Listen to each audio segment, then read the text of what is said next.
Bienvenue sur l'Homme Expliqué, cette chaîne, comme son nom l'indique, décrypte le comportement des hommes dans les relations amoureuses. Et aujourd'hui, je vais répondre à la question d'une internaute qui m'a demandé « Comment expliques-tu que lorsque l'on dit à certains hommes qu'ils sont trop peu affectueux, ils n'y changent rien au fil du temps malgré les demandes faites gentiment ?» Le jour de la séparation, conséquence en partie de ce comportement, alors là, c'est le torrent de douceur, mais ce comportement arrive trop tard.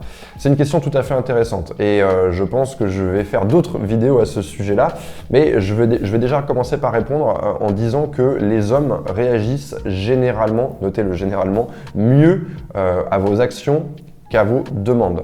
Et c'est exactement ce qui illustre cette question dans la formulation, c'est-à-dire que elle lui fait des demandes, le mec n'y réagit pas, et elle a un changement d'attitude, elle fait une action, à savoir le quitter, et là, brusquement, le mec va venir accéder à toutes les demandes qui ont été faites auparavant. Il va s'exécuter, il va se mettre, il va devenir cet homme affectueux, gentil, tendre, etc., etc.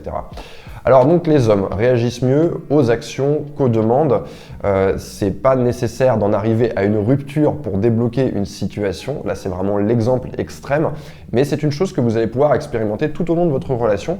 Par exemple, votre partenaire a eu un comportement que vous ne tolérez pas, qui vous déplaît, qui vous met mal à l'aise, il a été irrespectueux, bref, peu importe. Eh bien, plutôt que de le confronter, donc d'aller vers lui sous la forme d'une confrontation, même si cette confrontation, elle n'est pas agressive, ça peut être plutôt du passif-agressif, et de lui dire de s'excuser, de lui reprocher des choses, etc., eh bien, ça va mieux fonctionner si vous avez l'attitude inverse, à savoir si justement vous changez d'attitude, il faut qu'il note un changement d'attitude. Donc ce qui fonctionne bien généralement, c'est de se réfugier, alors c'est pas vraiment un refuge, mais c'est d'aller dans le silence et de se retirer, de mettre une distance entre lui et vous. Qu'est-ce qui va se passer à partir de là? Le mec va noter qu'il y a eu un changement, il y a eu un changement d'attitude. Ah, elle est plus comme avant, qu'est-ce qui s'est passé? Qu'est-ce que j'ai fait de mal? Et il va déjà commencer à faire un travail de remise en question. Et ensuite, parce qu'il y a ce retrait, c'est lui qui va devoir venir vers vous. Et en fait, l'action, elle est complètement différente. C'est pas vous qui allez vers lui pour le confronter, c'est lui qui va venir vers vous en se demandant ce qui va pas. Peut-être qu'il a deviné ce qui va pas, peut-être qu'il va vouloir s'excuser, peut-être qu'il va vouloir rétablir la situation. Et c'est ça qui est intéressant. Je sais qu'on a le don de la parole et qu'il faut communiquer pour faire fonctionner le couple, c'est vrai. Néanmoins, je vous invite à implémenter ça dans votre relation. Vous allez voir que ça va avoir des résultats étonnamment positifs. Revenons maintenant à la première partie de la question. Pourquoi quand je fais des demandes à un homme, pourquoi certains hommes, c'est très juste d'avoir dit certains d'ailleurs, pourquoi ça ne fonctionne pas sur certains hommes, pourquoi ils ignorent ces demandes? Eh bien ça c'est une chose très intéressante, il est question de l'expression du besoin. C'est une chose que j'explique dans mon livre, Comment mettre un homme dans votre poche. Et pour expliquer ça, je catégorise le féminin en différents archétypes. Il va y avoir la mère, il va y avoir la courtisane, il va y avoir l'amazone et il va y avoir la madone.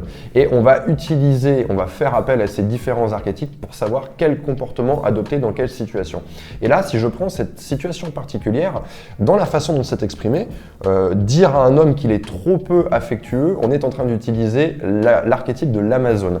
Et en fait, on est en train d'avoir une confrontation directe. On a un tu dans cette phrase qui est un tu accusateur. Tu n'es pas assez affectueux. Et les hommes, ils ont une fierté qui est souvent trop importante, qui est souvent injustifiée. Mais cette fierté-là, il faut la comprendre et il faut être capable de jouer avec. Et en réalité, en changeant d'archétype, en changeant votre façon d'exprimer le besoin, vous allez pouvoir obtenir beaucoup plus d'un homme.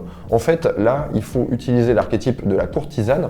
La courtisane, pour expliquer simplement, elle ne va avoir aucun problème à dépendre d'un homme. Je dis pas que vous devez dépendre d'un homme, mais il y a une partie de la féminité qui n'a aucun problème dans le fait de dépendre d'un homme, de demander quelque chose à un homme, d'exprimer un besoin à un homme. Et en réalité, si on prend cette situation précise, et là je vais jouer le rôle de la femme, je joue probablement très mal la femme, mais si je devais demander ce besoin, si je devais exprimer ce besoin plutôt, je le ferais de la façon suivante. Par exemple, je dirais à mon homme, je dirais approche-toi et je dirais j'ai besoin de toi. D'accord? Donc il va s'approcher, j'ai besoin de toi, approche-toi, j'ai besoin de toi. Et là, tout simplement, je lui ferai un câlin. Okay, je le prends dans mes bras, je colle ma tête sur son torse et je reste comme ça quelques secondes. Et ensuite, je récompense ce comportement avec une parole. Alors, je sais pas, dire ah, j'aime bien quand j'adore te sentir près de moi, ou quelque chose comme ça. Exprimez-le avec vos mots à vous, c'est pas très grave. Pourquoi ça va mieux marcher? Parce qu'en fait, dans cette attitude-là, j'exprime mon besoin. J'ai besoin que tu me prennes dans tes bras. Vous pouvez le dire de cette façon, tout simplement. Et en fait, ça change tout du point de vue masculin. C'est pas un tu accusateur qui va venir dire tu n'es pas assez affectueux, c'est j'ai besoin. Ah, j'ai besoin, elle a besoin de moi. Ça change tout du point de vue masculin en fait. Sa position n'est plus du tout la même. Il est plus sur le banc des accusés, il est la personne qui vient améliorer votre quotidien, il vous apporte quelque chose, il a un véritable rôle dans votre relation.